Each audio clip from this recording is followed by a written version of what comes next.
I'd like to call to order this special meeting of District 116 for September 23rd, 2018. Roll call, please. Member Carter. Here. Member Hall. Here. Member Patton. Here. Member Pulaski. Here. Member Fisher is here. Vice President Rollins-Gay. Here. And President Demmett. Here.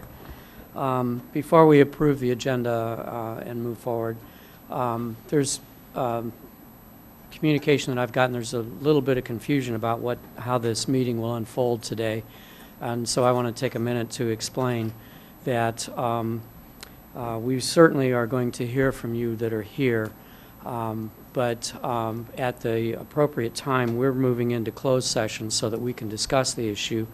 The reason behind that is we need to discuss specific staff and specific students, and in order to have a full and frank discussion, we need to respect the privacy rights of those particular staff people and those particular students.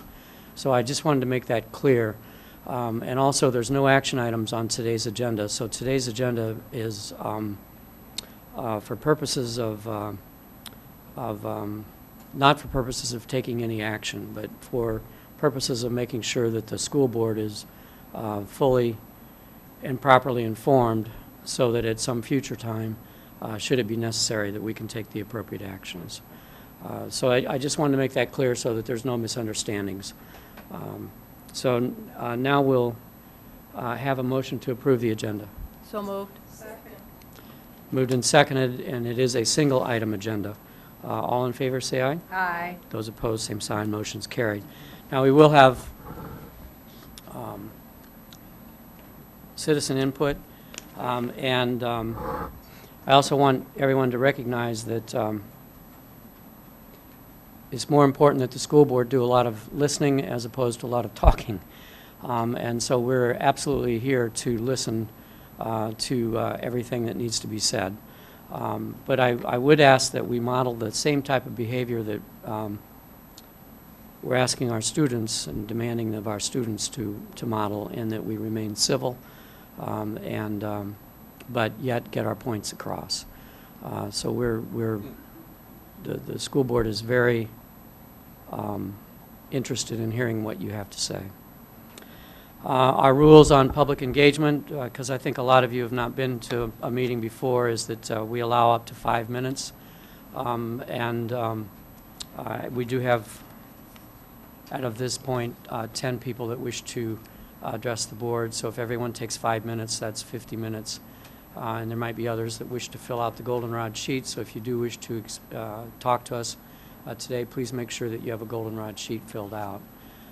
I do want to take advantage of this opportunity to indicate that on very short notice, Jason is covering us on UPTV. For this part of the meeting. So we thank Jason for doing that for us. With that, we'll go ahead and move in. I will outline who is up to speak, and that's Dominique Stiles is our first speaker, and then on deck after that will be Sarah McAvoy. So, Dominique.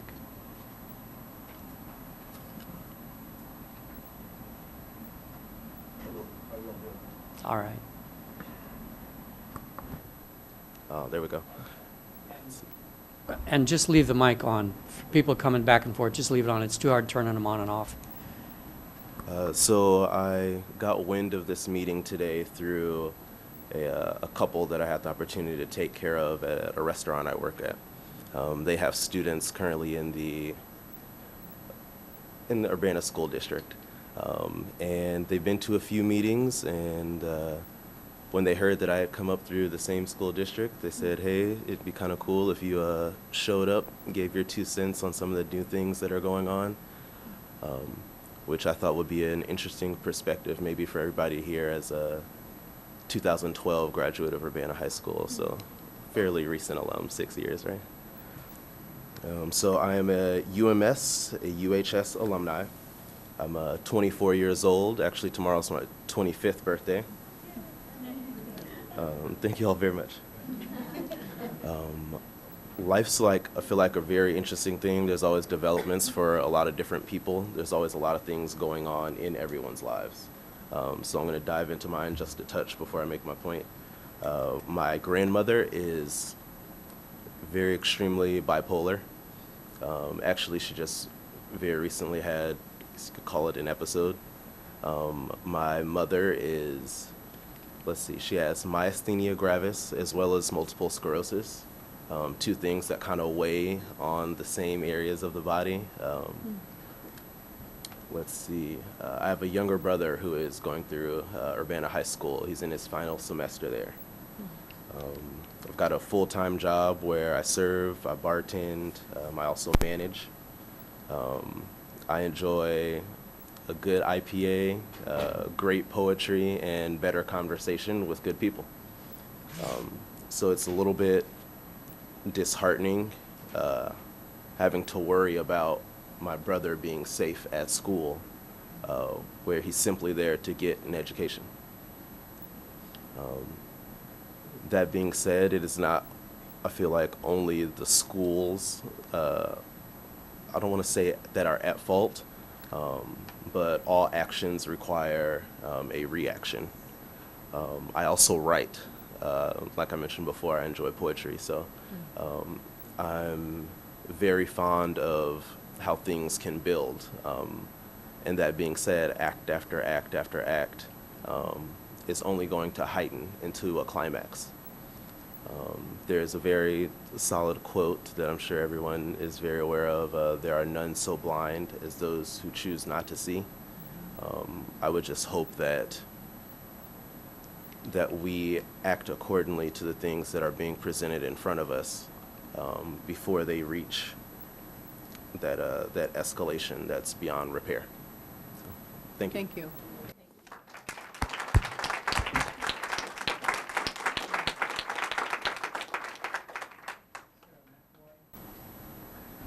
Sarah McAvoy, followed by Evelyn Shapiro. Good afternoon. Thanks for being here. You would know my stepson, Tashkin. Okay, so Absolutely. also UHS 2012 graduate. So our kids are in 8th grade, and I wanted to say a few words. There are wounded children who are acting out in anger and violence, perhaps born of trauma or not being seen.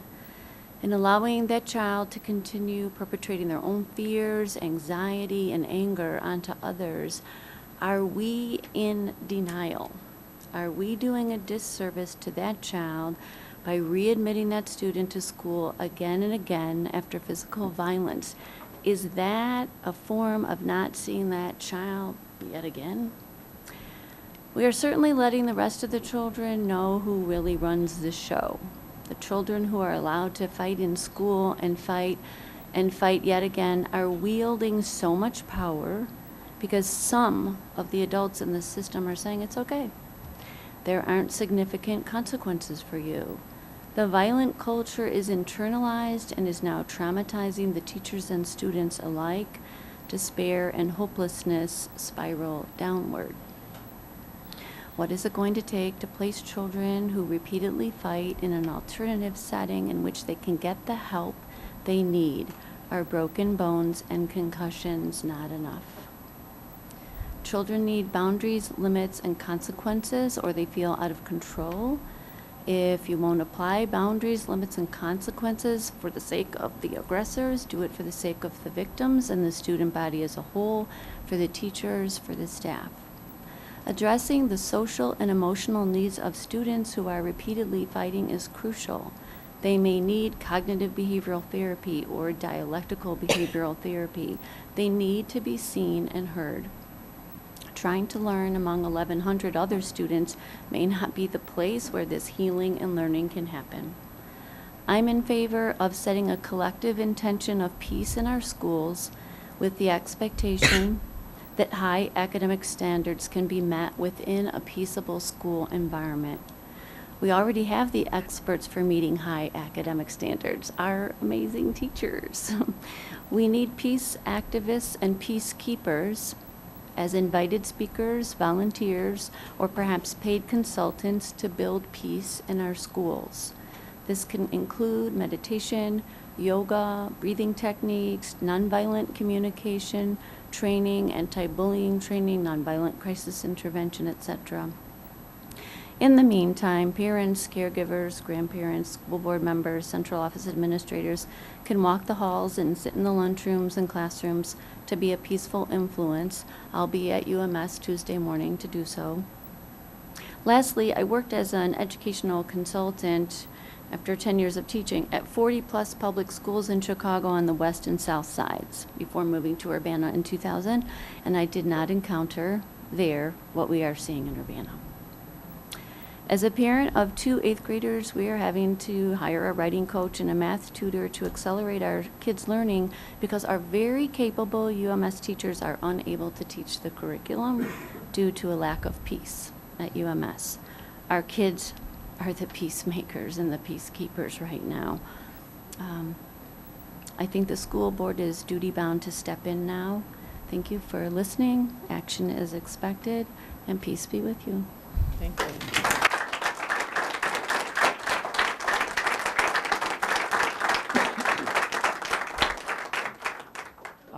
With the fan operating up here, I had a hard time hearing that, so make sure the mic is close and you hear the reverberation. I heard it, but I had to really strain, so I'm just asking future people to speak close to the mic. Thank you. After Evelyn will be Kevin Jones. We entrust our children to the Urbana schools, to you, every day, don't we? I'm very glad to be able to let you know that so far there's a positive outcome from last week's attack at Urbana Middle School. It's only been a few days, but it seems like my son, an 8th grader, is recovering steadily from the head injury he suffered when attacked in the small gym at 8:20 on Wednesday, September 19. The emergency room doctor diagnosed him with a mild concussion, and after 2 days of resting his brain, he was able to return to school on Friday for the half day of school. We've been cautioned that concussions do take time to heal, and he could yet have more symptoms in the future from this attack. He needs to take things slowly for another week, as he is still under observation for seizures and migraines. We all know that it could have had a very different outcome, with permanent injury or worse. Unfortunately, we were not alerted that our son had been attacked, so our son sat in the office with concussion symptoms for nearly an hour, waiting for us to arrive.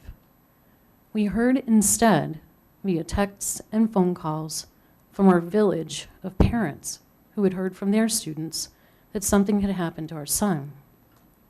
I called the office and then heard about the attack. We came to the school immediately. Just saying the words, "My son was attacked by a student at school and has a concussion," is shocking and unreal. In addition, the attack was racially motivated.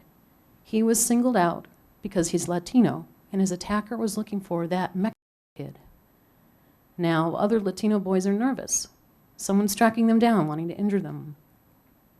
Also, unfortunately, it's my understanding that this attack was a follow-up to a fight that had happened the Friday before, the same one that our community has been told was entirely resolved. The attack was unprovoked. The attacker came up to my son asking questions, confronting him about something he didn't know anything about. The other student put his hands on my son's neck and slammed him backwards so the back of his head hit the bleachers, quote, really hard, according to the administrator who saw the cell phone video of the attack taken by a student. To observers, it looked like the attacker choked my son as he pushed his head down and back. My son doesn't remember everything about what happened during the attack. Did supervising staff help?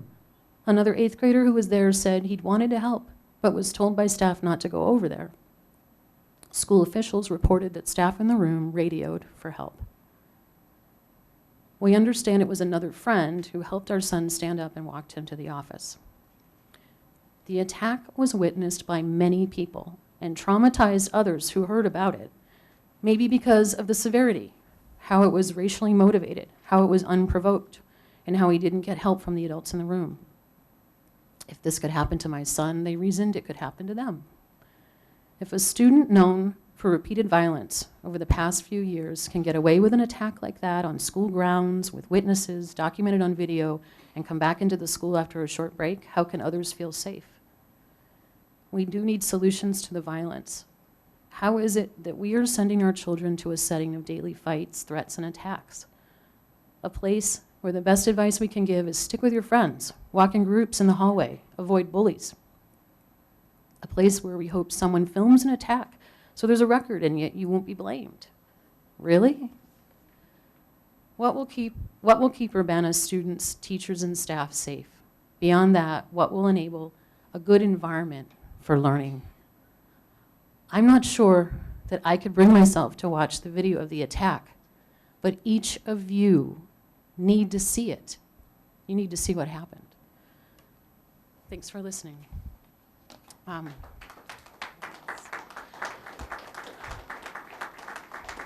You know, a friend said, well, what do you want to happen? Which is always a good idea to have sort of maybe some ideas about going forward. I feel like we need to have a bottom line that parents are immediately notified if their child is injured in the school environment. 2, we need to find a way to ensure that there is an adequate ratio of supervising adults to students in those understructured times before school, around lunchtime. I don't even know what ratio of adults to students was going on in that space or not. We need, clear expectations and a way to instruct the students in the desired behavior. How do we want them acting?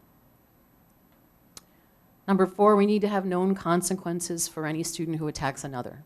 What happens? Kids need to know, teachers need to know, we need to know what's going to happen when this happens again, because something will happen again. And I want to say that I do feel like I understand and appreciate restorative justice practices. I attended the Introduction for Parents that was a few years ago at the middle school. However, I also know that we need to prioritize school safety. There needs to be a way for both to happen. I just recently saw a video, and I sent you each a link for it. You probably are familiar with it. I wasn't, but Dr. Derek Smith's, it's excellent to put context on all the different nuances. This is not a simple conversation to have. It's called Smoke Screens and Social Justice. I was really helpful. And the last thing I want to say is, boy, as a community and a school community, we kind of need a restart for this year. We need a chance to, maybe the steps that didn't happen, where there's a conversation with the staff and the faculty about where we're going to be going forward, and then maybe there's one with the students, and maybe there's one with the parents especially. Maybe there's a way we can kind of start over again, because it's been a really hard start to this year. Thank you. Thank you.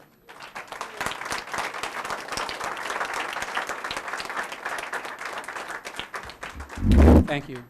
There are 4 seats open in the front. People that are standing, if you want to sit, there's seats. There are more people trying to get in, so please filter up. At least I see now 6 seats open. Thank you. Kevin, and after that, Megan Hansen.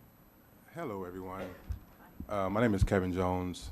My son, Chandler Jones, is a 7th grader at the middle school. Last year, he was, early on in this art class, he was punched in the face by a young kid.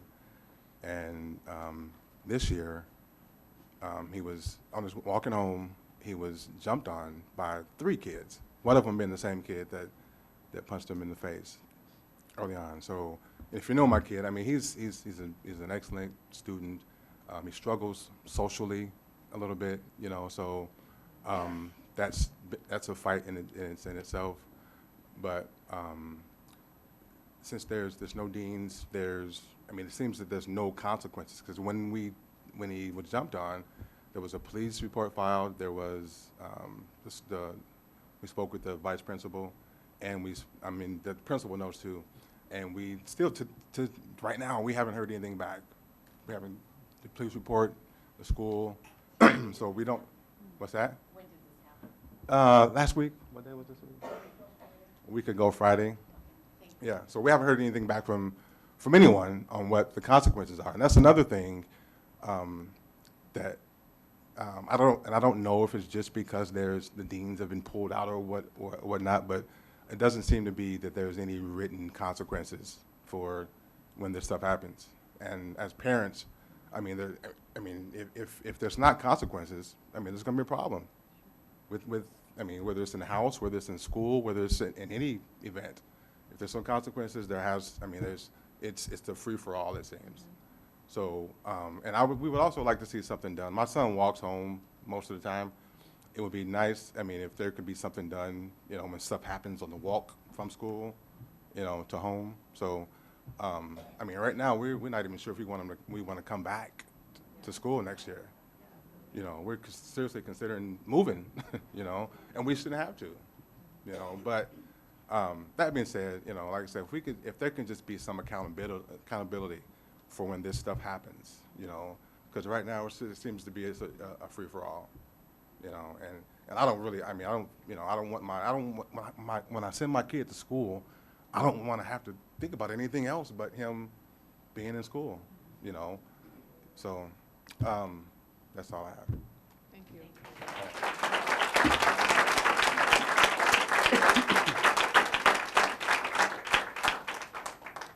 Megan, followed by Dean Hazen. Hello, my name is Megan Hazen. I have a 7th grader and a 12th grader, a senior at the high school. On Friday, my youngest daughter, the 7th grader, was walking a few blocks from school when one of her closest friends was attacked and beaten up. According to my daughter, her friend had been targeted by other students who made up rumors about her friend wanting to fight. I have heard that this is happening a lot. Not only has the number of fights increased, but the nature of them has changed. Back in my day, fights happened when there was a conflict between two students that got out of hand. Now, more and more fights are a result of a student being jumped because they were targeted by other students. I was already concerned last year when more fights were happening at the middle school, but I was encouraged when it was reported that a new discipline system would be implemented for this year. However, it is now obvious that the district did not follow best practices for implementation. And now the situation's out of control. I have done some reading about restorative practices, and from that I learned that when restorative processes fail, it is usually due to some combination of poor planning, insufficient training, lack of support, and a failure to change the culture prior to pulling back from traditional discipline. An April 12, 2018 article from the Education Writers Association suggests 5 questions to evaluate the implementation process. 1, were the teachers and community involved in the shift? To my knowledge, nobody outside the central office was informed of nor involved with the decision to fire the deans and implement a new discipline system. 2, how much training did the teachers receive? Everyone or just a few? I've heard that many teachers have received 0 training, and some of them have received at most half a day. 3, is there a process for all to reflect on how restorative justice is working and to adjust strategy over time? If there is a strategy, it certainly hasn't been widely communicated because I'm unaware of one. 4, is it a mandate from a central office or is it supported by the school? My understanding is this was very much a top-down decision and that it was forced upon the schools without their input. 5, does the school embrace other strategies that might support restorative justice, such as attention to social and emotional learning? If these strategies are in place, I'm not aware of them, which does not mean they are not happening. I just have not yet had a need to take advantage of them. I am not a professional educator. I don't have any suggestions for a solution. I don't think it should be on the parents to come up with a solution because we are not professionals. I only know that my children do not feel safe at school, and they are not learning due to the constant chaos in all areas of the school. I implore the members of this board and the administrators in the central office to spend a day shadowing a teacher, and then spend another day in the hallways, cafeterias, entranceways, and school grounds. See what the students, the teachers, and the staff are facing, and the very real danger they are in every day. Talk to the staff in the schools and listen to their suggestions. We can no longer allow the teachers to not be heard and the staff to be ignored, and the students also need to feel like they have a voice. I do believe that this discipline process can work, but it has to be implemented in the right way, and we cannot completely ignore the incidences that are happening. Thank you. Thank you.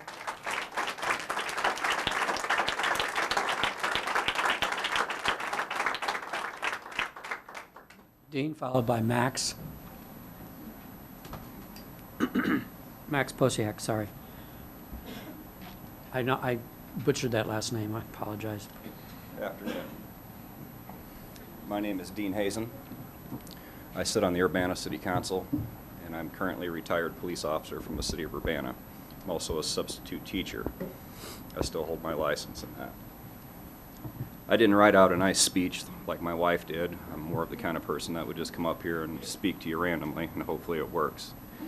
So I have a 7th grader and a 12th grader. I know a lot of teachers that work for the Urbana School District. My 7th grader continues to come home asking me how to fight, and she's a cute 12-year-old girl, and it just devastates me, especially after working the streets here for 15 years, that it would come to this.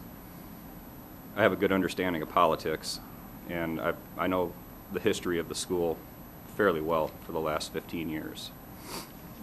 One of the big frustrations here is that this situation is presented as if it were just shoved down everybody's throat overnight without notice. That's only half true. The other half to that truth is it was slowly being implemented in the school system for years, maybe 3 or 4 years. I've been hearing about it over and over again, how the teachers' hands are tied by policy and practice because we're too politically correct. The same forces speak to our Urbana City Council quite often on Monday nights. I'm very well versed in their flawed beliefs. This has gotten to the point of danger. As my wife just spoke about, our neighbor getting the heck beat out of her on the way home, and my 12-year-old daughter is now a witness in a criminal case that she might have to testify to. My neighbors and I are discussing how we're going to pay for school tuition in some place like St. Joe until we can possibly sell our house and move. I'm sorry, but it's about political correctness.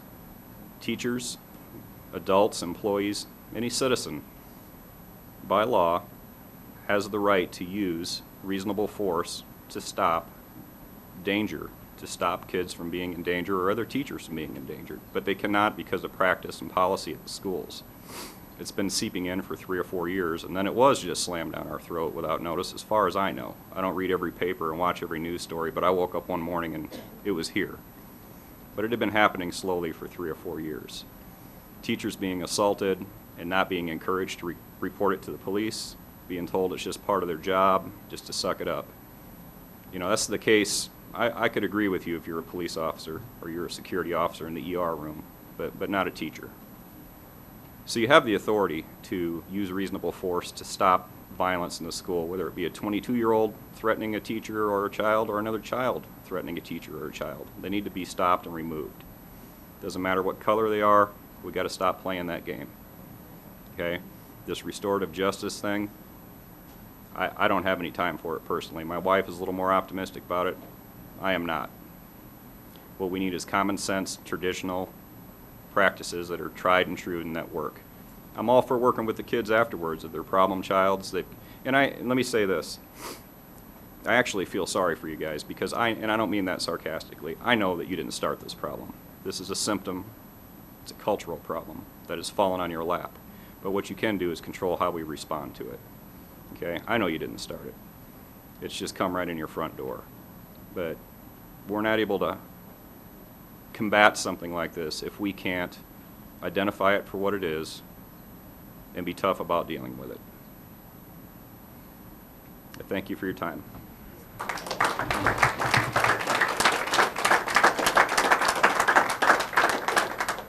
Max, followed by Dave Guth. Hi, my name is Maksim Poche. I'm a sophomore at Urbana High School, and I don't know if I'm going to live through next week. There's been apparently a bomb threat and a shooting threat, and I only heard about this through students. Eventually, I was informed at assembly on Friday. At that assembly, I was told that, yes, there have been fights, but there have also been physical altercations that got aggressive, and I don't really see the difference there. There's been so much conflict, and the school district seems like they're not telling us anything about it. I want the students to be more informed, because most of us, if we're not attending these meetings or somehow have like a very active parent, we just don't know about it, and therefore we aren't prepared to do anything if a problem arises. There's just so much conflict, and I don't know. I'm just speechless. I'm worried to go to school now. I have a bunch of friends that are worried to go to school now. I don't know. I don't have that much to say. I'm just worried. Thanks. Thank you.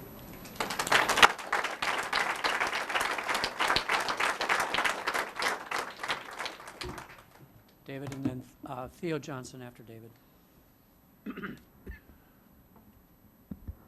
Dr. Owen and members of the board, good afternoon. As I emailed you this past week, the comments which I made at the past Tuesday, September 18th Board of Education working meeting, including the meeting open and half of the comment of the parent following my statement, were not video recorded and posted on the district YouTube channel. Therefore, I will read my statement again for the video record. Dr. Owen and members of the board, thank you for your time this evening. On this holiest night in the Jewish year, I ask you why USD 116 is hosting PTA and school board meetings. Well, our friends across Wright Street have appropriately recognized tomorrow as a fall holiday. Year after year, our friends call central office to ask for consideration in the calendar in the following year. And year after year, Urbana schedules picture days, events, and meetings, holds picture days, events, and meetings, while Champaign demonstrates cultural sensitivity and sound planning. I wish our friends a meaningful Yom Kippur. In general, our confidence in the central office continues to erode.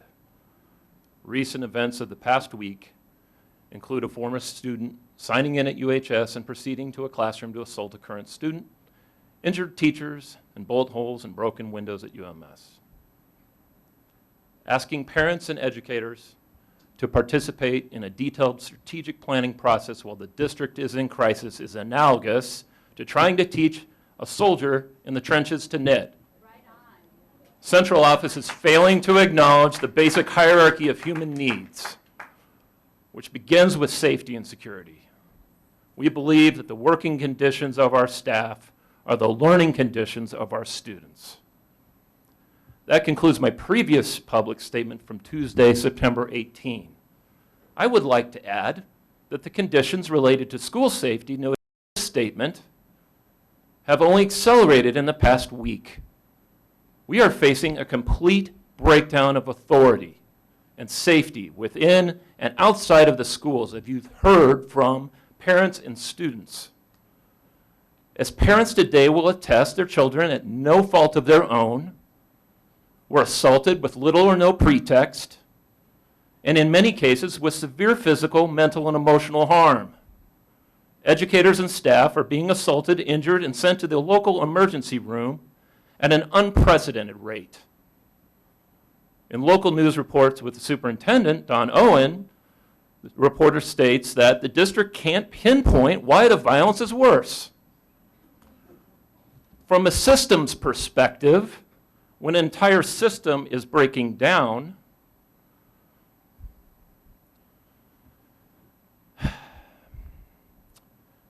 best practice would dictate that we isolate all potential root causes by asking, why did this happen? At least 5 times. And we also must ask the question, what changes were made to the system? Where were the breakdowns?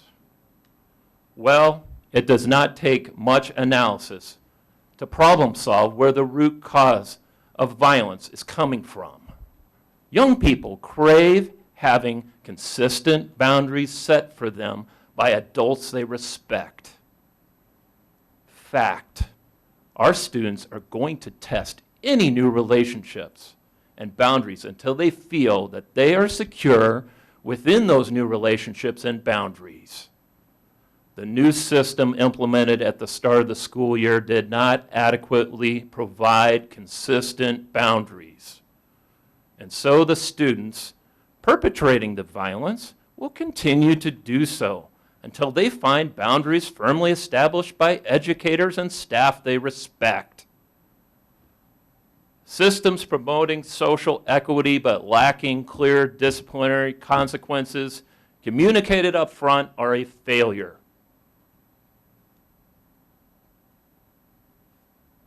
Excuse me. Discipline, as defined by teaching and guiding our young people towards good behavior, does not mean punishment. Disciplining our children and students demonstrates we care. Central office's attempt to restore order by emphasizing the disciplinary measures that still existed on paper, but not clearly communicated up front, is reactive, and the students can see right through it. In a recent discussion with a former UMS UHS graduate, an excellent suggestion was made that we re-implement the structure of the deans with one important difference: that the deans progress through UMS and UHS with each class. This would reestablish long-term relationships and trust between our students and school administrators. The Board of Education must now make emergency measures to restore safety, security, and well-being of the district, students, educators, and staff, and our community. Enough is enough.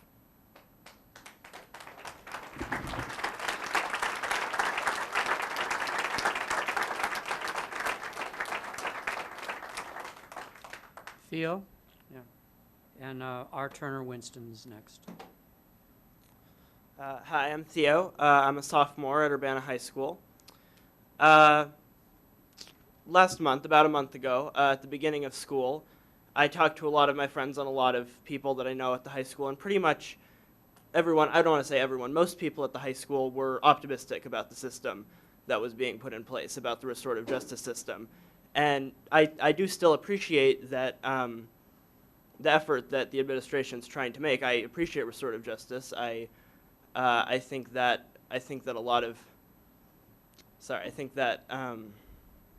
that's a good effort that's being made. But now, last Friday, the half day, talking to people, almost no one has any trust in the administration anymore. Everyone is angry, just about 2-1, everyone at the high school. All the students are angry. We had an assembly Friday, which I'm sure you know about, where we were, as Max was mentioning, we were told that physical altercations are not fights, but we weren't explained, there was no explanation given as to why that is. And there was just the general appearance that the administration doesn't trust the students at the high school and doesn't trust us enough to tell us what's actually going on. It seemed very much like the administration was trying to hide from us what's actually happening at the high school. They wouldn't give us any clear statistics. We kept being told that there were malicious rumors spreading and that we should ignore those, such as that there was no discipline. And of course, it's not true that there was no discipline, but we weren't told exactly what malicious rumors we should ignore or what exactly was going to be done. We were just told that we should ignore malicious rumors and that everything is okay, basically. And again, I appreciate the effort that's being made by the administration, but it seems as though the administration at the high school does not trust the students, and if that is true, then the students will not trust the administration, and by extent, they won't trust the teachers and staff. And I think that's one big reason why there have been so many fights in the past month, is because students feel that the administration does not trust them. So, thanks. Thanks, Theo.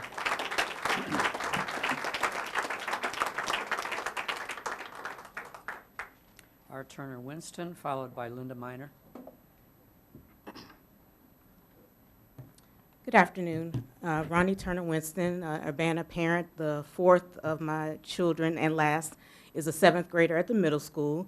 I'm also a representative of both the middle school and high school PTSAs. If you need membership, please see me after the open session. And I'm here representing the Urbana Schools Parent Advocacy Group, USPAG. We wanted to reiterate our previous statement with a few amendments. The USPAG sprung up over the summer in response to the changes in the policies with the school district. We are now almost 800 members strong, and our current statement has been electronically signed by at least 168 of our current members. And so just to reread and reiterate, members of the board, we the members of the Urbana Schools Parent Advocacy Group, comprised of parents and teachers representing all schools across the district, do hereby state, we believe that the working conditions of our staff and learning conditions of our students deserve a safe environment conducive to learning, and teachers deserve a safe environment free from fear and intimidation. We find the working conditions to be unacceptable and are contributing to unsafe spaces that are counterproductive to learning. We demand the Board of Education move immediately to restore safety in Urbana schools. Failure to take immediate action beyond what is currently in place to improve safety within our schools is effectively condoning and permitting a dangerous and hostile environment for our students and staff. And again, that statement is signed by 168 members of the group, and I believe it was emailed to the board members. If not, we will make sure it is done so today. Thank you.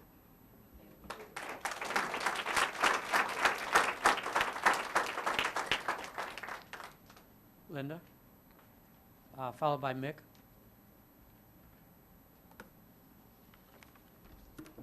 Thank you. As Mr. Dimmitt said, my name is Linda Miner, and I just want to say thank you to our young voices that we heard from. That was very brave and courageous.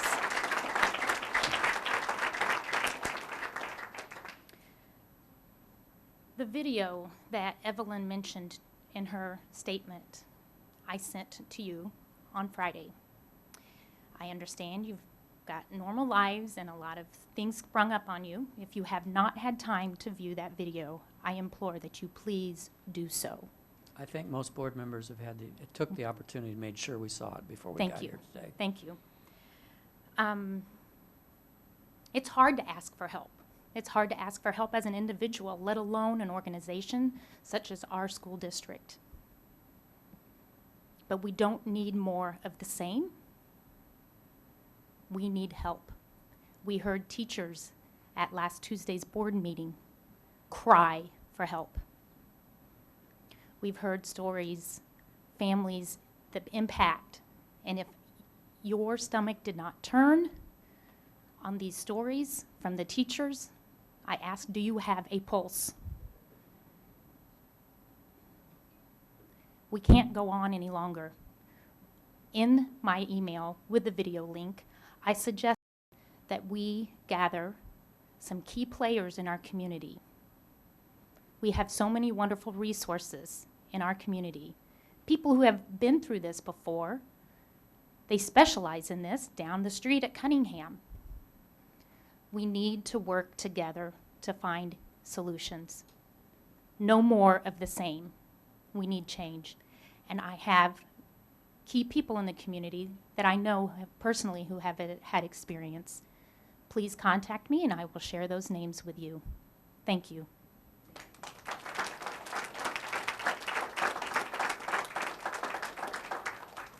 Mick, followed by Brandon McFarland. Mick Wolf. Mick, are there other people standing in the foyer out there? Mick, are there other people standing in the foyer?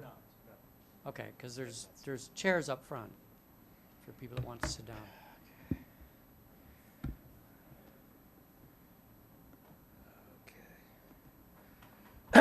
Excuse me. Well, I'm sorry to hear, oh, my name is Mick Wolf, by the way. I'm sorry to hear about the increase in the fights, the violent behavior, the unacceptable behavior, and is anyone really surprised at this point?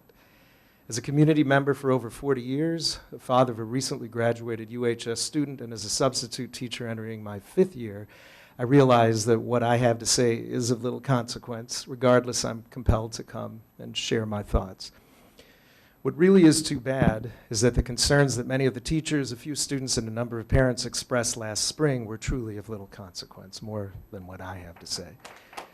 Well, And I'm not saying it for that, it's just what I feel. It doesn't seem to matter at this point about anyone's opinions that the Urbana School District Board ended up in a staffing and structural situation where once the deans were effectively removed as a class of employees, that the only proposal before them was to endorse and navigate what in my view was at best a transitional approach, which had some good points to add more staff for those students with greater needs, rather than to outright remove, blame, or castigate as a racist structure, and at worst, a sugar-coated and impractical situation that removed those, the deans who had relationships with many of the students and whom the teachers knew as well. So regardless of what you call it, it is about relationships. At the very least, this was a set of conditions that were then urgently jammed through or forced through, as a parent earlier stated, without truly taking the concerns into account. I know you listened, and I shouldn't say that you personally did not take them into account, but to some degree, unfortunately, the process was rolling faster maybe than people could catch up with it seemed, by the teachers and parents and students alike who had spoken up. Now, this to me was not a responsive and perhaps not a responsible process, not anybody's fault. It is just something that I think, due to the time frame, got away from everyone, regardless of one's actual view of the actual decision.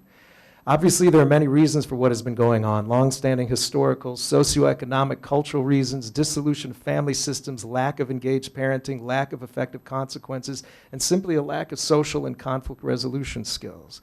So many needs that extend beyond the purview and the reach of simply a local school district. These are community issues, they're family issues, they're system issues.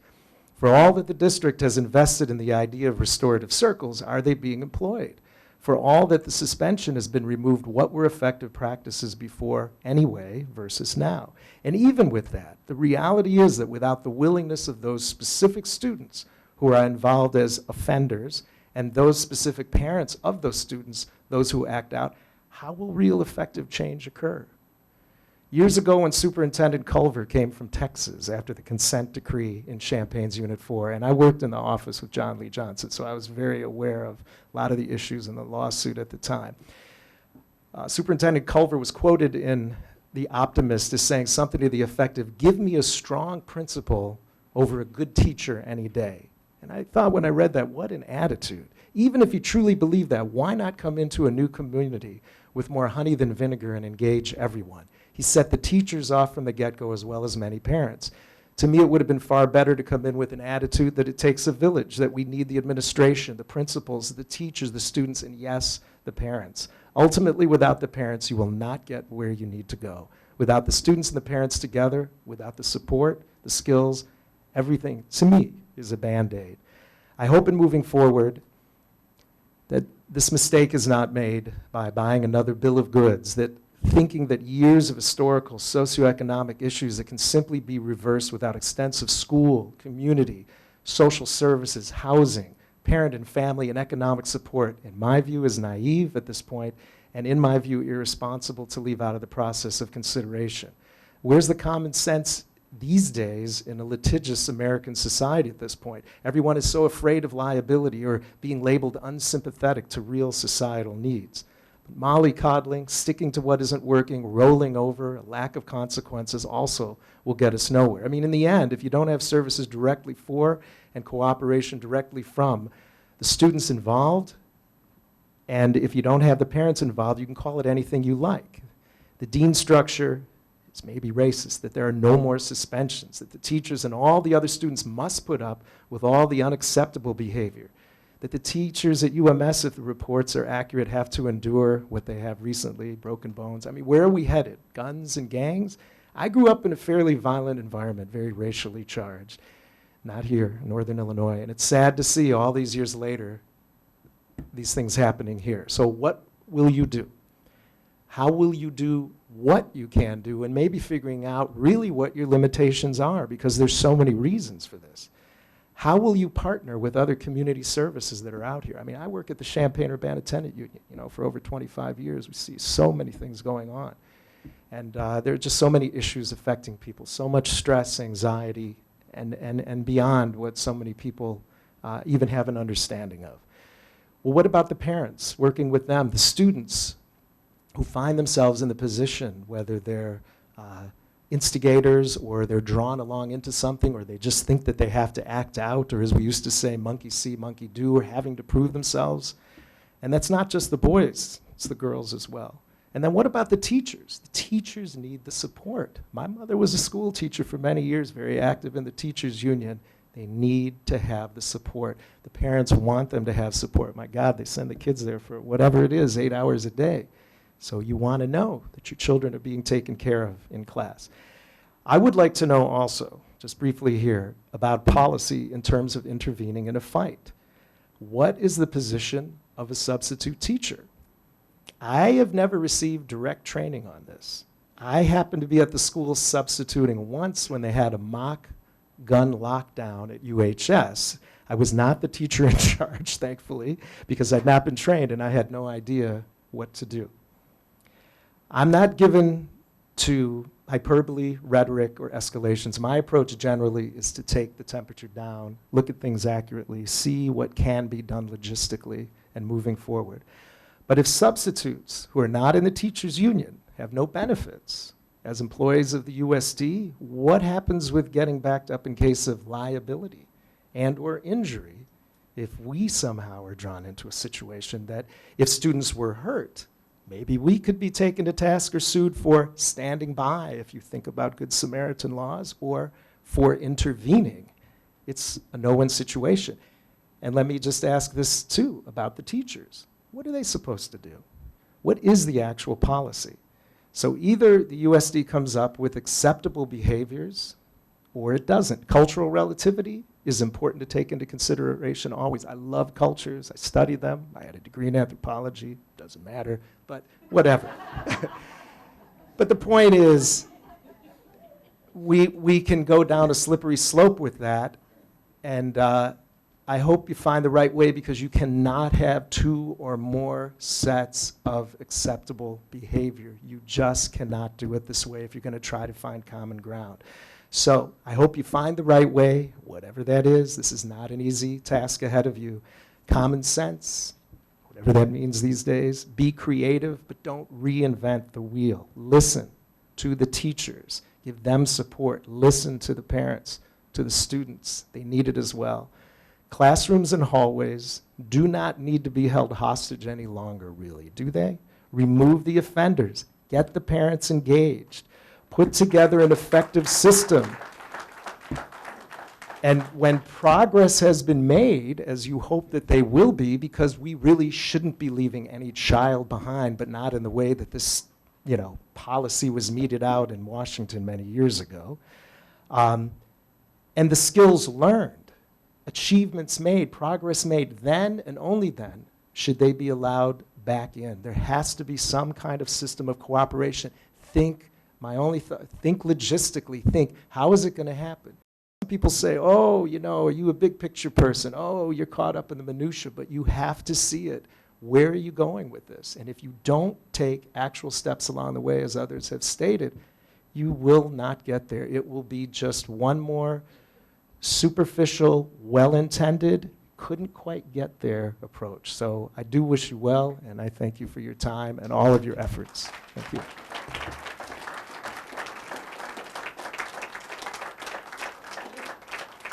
Brandon, followed by Tina Woodbury.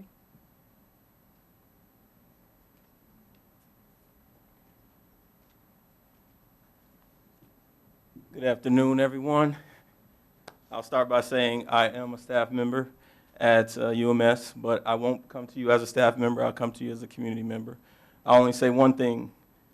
Not one day have I been scared to go to work. I just want you all to know that. Not one day was I fearful of going into the Urbana Middle School. I'll just say that. That's the only staff member thing I'll say.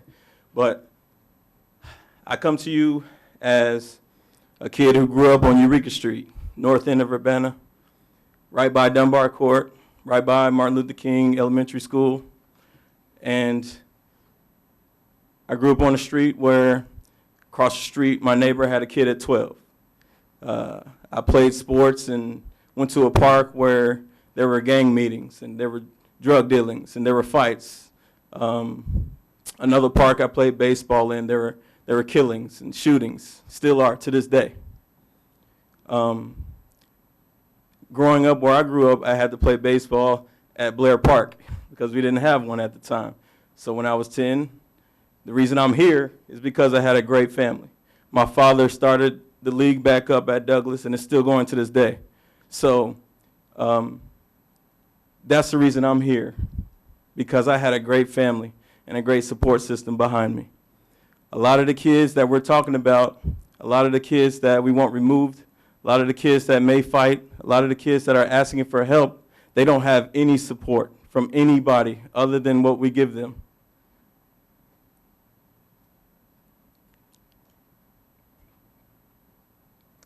It breaks my heart that some of these kids go through what they go through, see what they see. Because I didn't have to. Because Peter McFarland and Deborah McFarland made sure that I didn't. And I'll leave with this. I just moved out to West Champaign, and right across the street from me is a Ready staff member who just had to go to a funeral of one of his students. Because somebody somewhere said that he shouldn't have went to the school that he went to. Now, no matter what he did, I don't know what he did. But all I know is he's not here today. And it's a 16-year-old kid that's dead.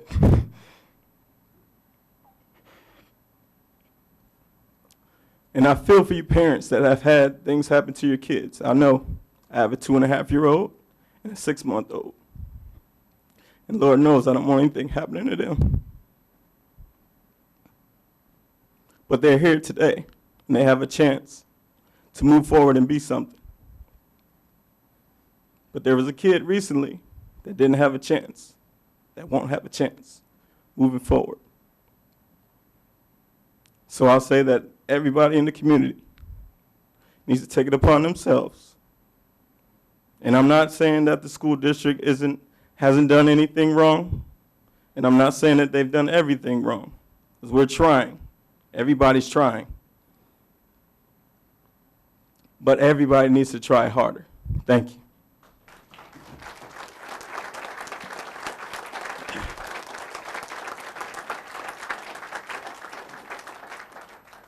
Tina, followed by Stephanie Cockrell. And Lori, do we have any more? So if anyone else wishes to address the board, please fill out one of the goldenrod sheets and give it to Lori. Thank you.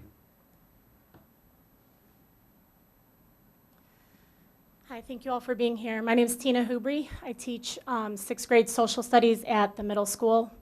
I've been in education for about 15 years. I student taught at Urbana Middle School 14 years ago. And I remember when I was student teaching, the teacher under which I taught talked about how it was the worst group of students he had ever seen.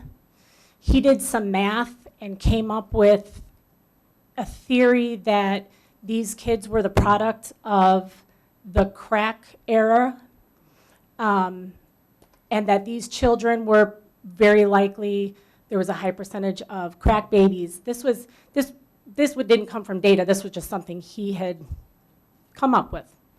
It was pretty bad then, because, you know, it's school, it's middle school. I'm not going to say anything against or for a lot of the arguments that are going on. There's a lot of fighting. I jumped in to break one up. I was shook up. I came to school last week, over the weekend, to a bullet hole in my window, in my classroom. And that was not from a student. That was from the community. And while there are a lot of things that need to happen in our school district and in our schools, we're looking at a really big systemic issue that's, you know, obviously too big for us to work on as a school, but we have a lot of responsibility as a school and as teachers and as board members and as parents. And I don't know that everybody is doing our part in general, and it saddens me that there is so much finger pointing. It saddens me that there is so much blame happening. It saddens me that people say, even up here today, we don't want the same old, same old. We don't want more of the same. We need the tried and true. That's what we're doing.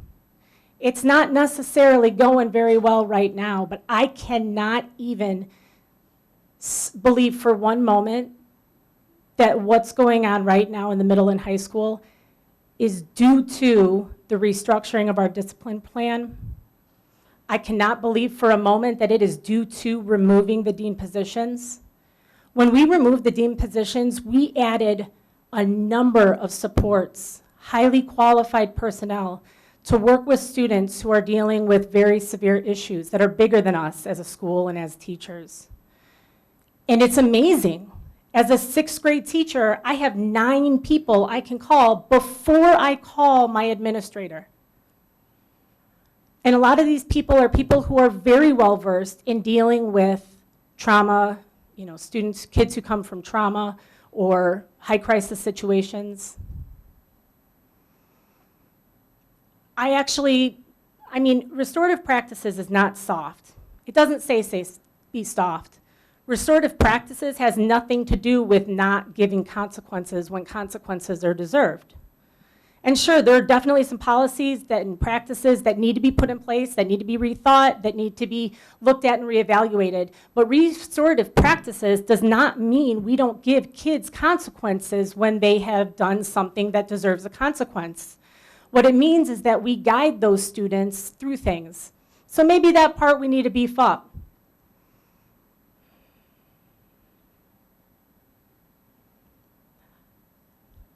I would be doing a disservice if I didn't sit here and talk about the amount of toxic, negative, horrifying support, horrifying non-support that I have seen and heard and witnessed from teachers in our school.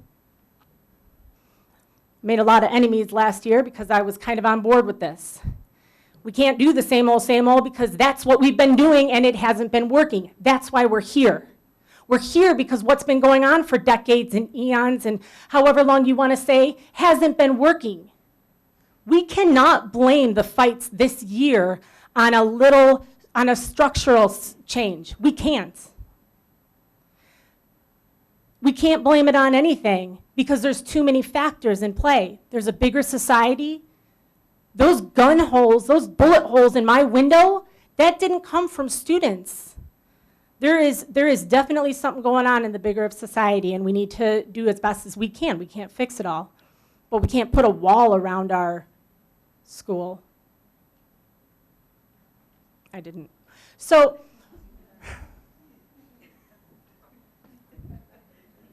what I'm trying to say is everybody is responsible for our part. Every single person. And I am actually very proud of the efforts and the willingness and the vulnerability and the risks that have been taken by people to dismantle a system that has clearly gotten us nowhere and to take a risk to do something different. Because doing something different is what we need to do right now. And I don't agree that we should put our kids in the line of fire in order to figure that out. So sure, we got to figure something out. I'm not in any way downplaying the violence and what's been going on. But I will not stand by to watch teachers and community members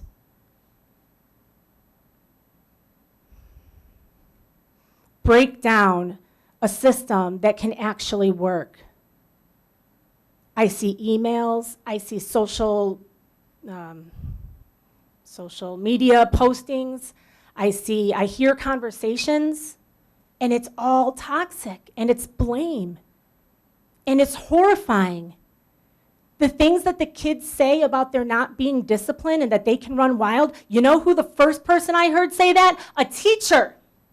And I'm sorry, I'm a teacher, but man, we've got to pull together. We can't talk to our kids. You ever heard of self-fulfilling prophecy? That's like education 101. Self-fulfilling prophecy. These kids are acting out in the way that so many of our teachers have just spouted day after day after day. And that's got to end. So I definitely have some solutions that I can talk about at meetings that it's more appropriate, but right now, I really want to just say to the board, please, in making any decisions, I want you to consider every single player in this, every single player. That includes the staff, that includes the teachers, that includes the TAs. Because we cannot stand here and let people take away from the possibility of the greatness that can come from this. Our community can be good, and we got a lot of power in that. Thank you.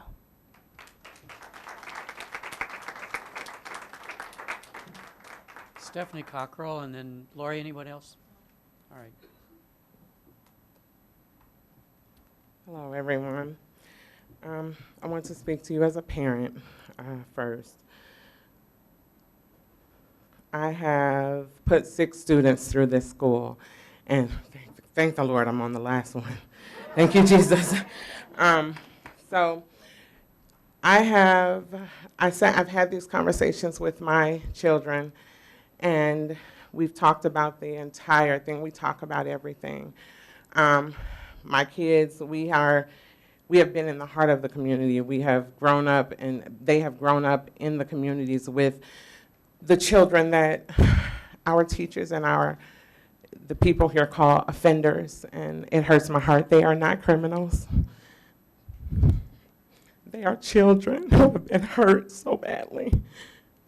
I've seen their trauma. These are my children's friends who have sat at my table, who sit in my house and talk about the things that hurt them. They are not criminals. They are babies that have more trauma than you can imagine.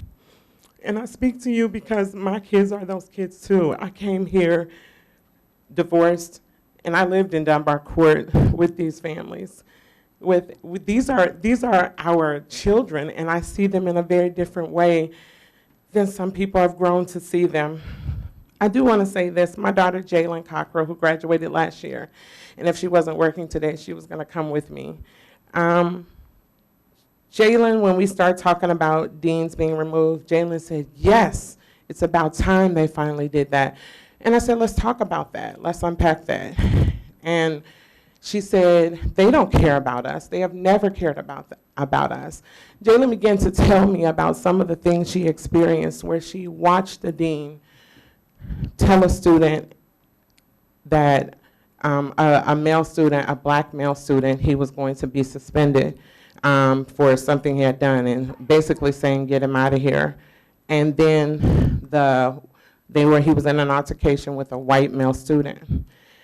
And that same dean told that white male student who was saying, man, if I get suspended, I'm going to lose my scholarship. And I'm afraid I'll lose my scholarship. And the dean told him, come in my office, let's talk about it. And that student did not get suspended. This was an incident, a moment that Jalen actually experienced. And so imagine what that made her think about who she is and how her school community views her and the students in her community. It was very disheartening for her. So when I think about these things, I want you to know our students have real issues. And yes, color is a real issue. There are several systematic things that have been put in place that continue to oppress our children, and we have to be real in admitting these things and not act as though they don't exist if we're really going to see change, if we're really going to provoke change. Otherwise, we're blinded.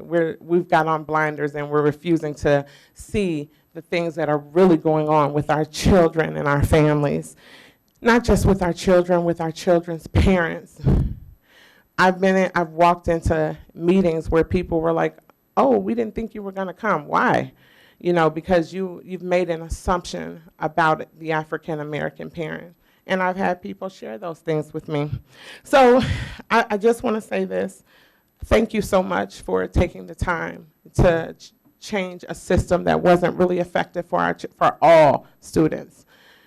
Thank you for taking the time to do some things that make all of our students feel important. I've sat with some of these same students in my living room with my children this year who say, I feel better. I feel like they are starting to care about us. I feel like they're thinking higher of us. A lot of those students don't feel loved. They don't feel cared about. They don't feel like everyone is concerned about them. And they want to feel like this is their Urbana as well. That Urbana is not just a place that is open to success for a certain group of students. They want to know that this Urbana is their Urbana and it's open to their success as well. I too have a daughter. My daughter who is in school now, last year she was punched. She was punched in the stomach.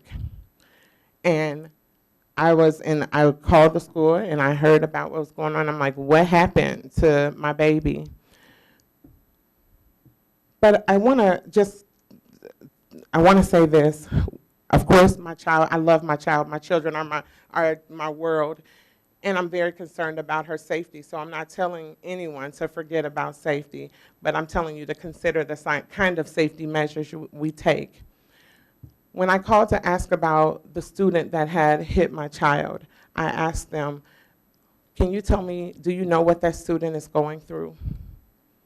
Do you know why something like that is happening? Because I want to make sure that I'm concerned about that student's well-being and not just saying, get them out of here, they're not important. They are offenders, let's remove them. I want to make sure that's not what I'm doing and that's not the attitude I'm taking towards our children. They need to be loved. They need to know they are cared. They are crying out for help. Safety is important, and it is, I thank you for thinking about the safety of all of them when we changed the system and made the system more effective and more appropriate for all students.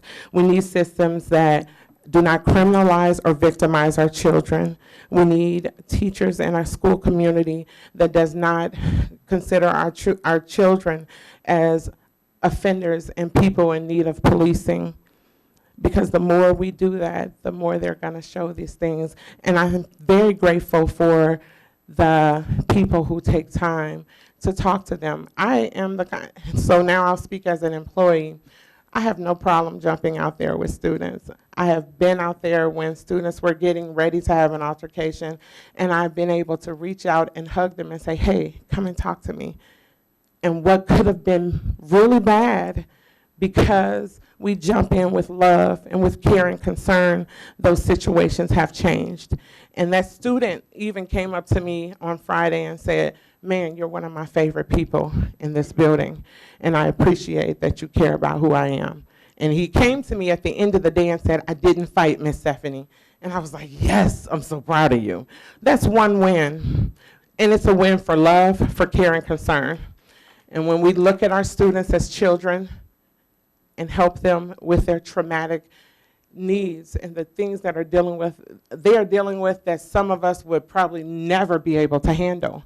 When we look at those things and we deal with those things instead of just looking at what the things that are right now, I believe we will be so much more effective, and we will really help to change things long term instead of just putting things in place that change for just a second. Thank you.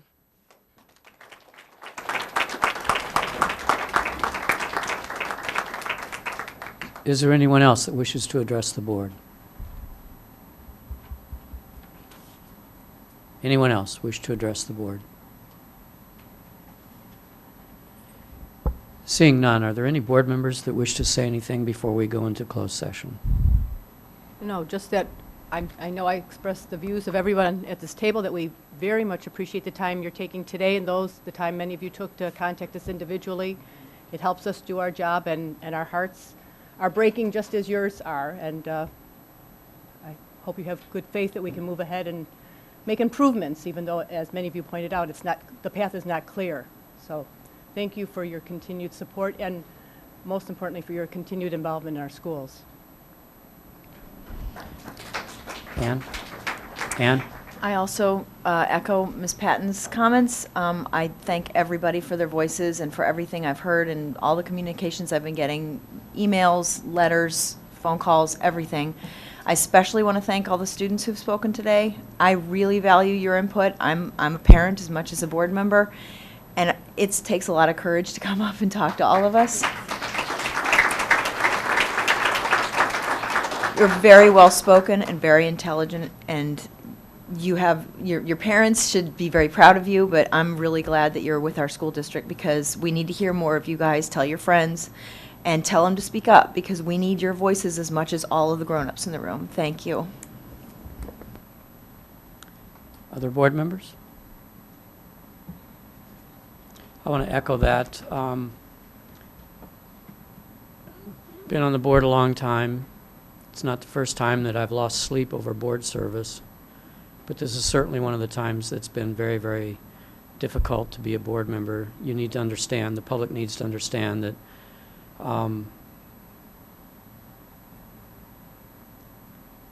that the last couple of months have been hard to sit up here and be in a position where, let me back up. The primary role of a school board member is to make sure that our school district succeeds. We don't sit up here to tear down the district. We sit up here to help it succeed. And it's been dang hard sitting up here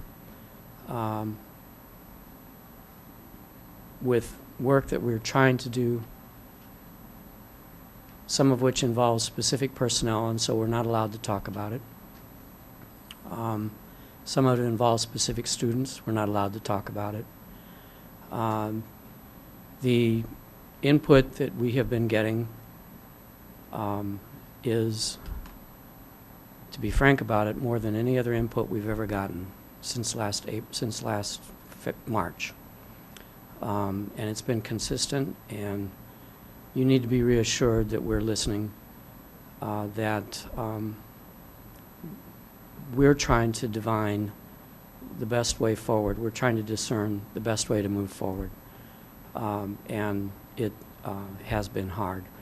I've spent the last 4-5 weeks in actuality soliciting input from students, not just from, I don't know Robert and Max, so I haven't solicited their input before, so it's good to hear from them today. Not Robert. Theo, sorry. Not Robert Johnson, Theo another Johnson.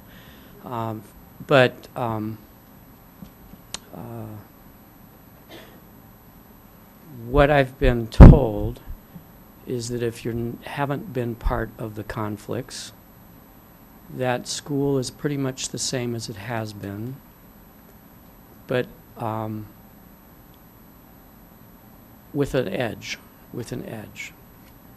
and that I'm aware that our students feel that I don't want to call them offenders either. I agree with the teacher. With the disruptors, thank you. That's an excellent word. Thank you. That the disruptions are getting closer and closer and closer to the students that don't cause disruptions. And so I'm well aware of the fact that we need to do something different. And so with that, I'll close. Any other board member wish to say anything? Sure. I just want to say I don't want to put a Band-Aid on anything, but safety to me is very important. You have to be even psychologically put in an environment that is safe. That means for students, staff, and TAs. And I've been getting a lot of comments too that have been very close to my heart. Sometimes an environment of children that are traumatized and severely traumatized can't be enclosed in a school situation. Because sometimes trauma takes a lot of psychosocial, and like one person made a comment on cognitive behavioral therapy, dialectic behavioral therapy. We can't do that in the school. Teachers are there to teach. So to put a Band-Aid on someone that is hurting and running our kids away, I'm not going to do that. I think those kids, maybe we need to form a parent advisory of those kids that are acting out. Because also I've been informed the parent meetings are the parents of the kids that are not acting out. Maybe an advisory needs to get the parents out, get them involved. I want to know who they are, and we got to do something. And maybe they need an education, so maybe they don't know how to do it.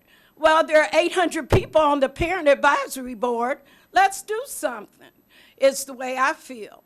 But I want the schools, I didn't sleep all week about the issues that come to me about Urbana Middle School. Every day, every night, something is about Urbana Middle School. And it's about a safety issue. That worries me. I have godchildren, my children, and I was a single parent.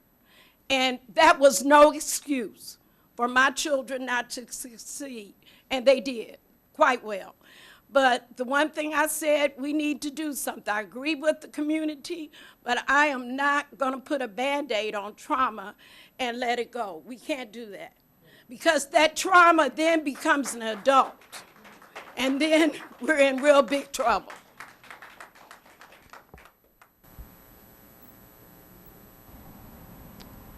Yeah, my point was, board members have been losing a lot of sleep for months. It hasn't just been in the last week. With that, I believe that a motion would be in order to go into closed session for purposes of discussing, let me read this, it's from our attorney. Security procedures and the use of personnel and equipment to respond to an actual or threatened or reasonably potential danger to the safety of employees, students, staff, the public, or public property, student disciplinary cases, and the placement of individual students in special education programs or other matters relating to individual students. So moved. Second.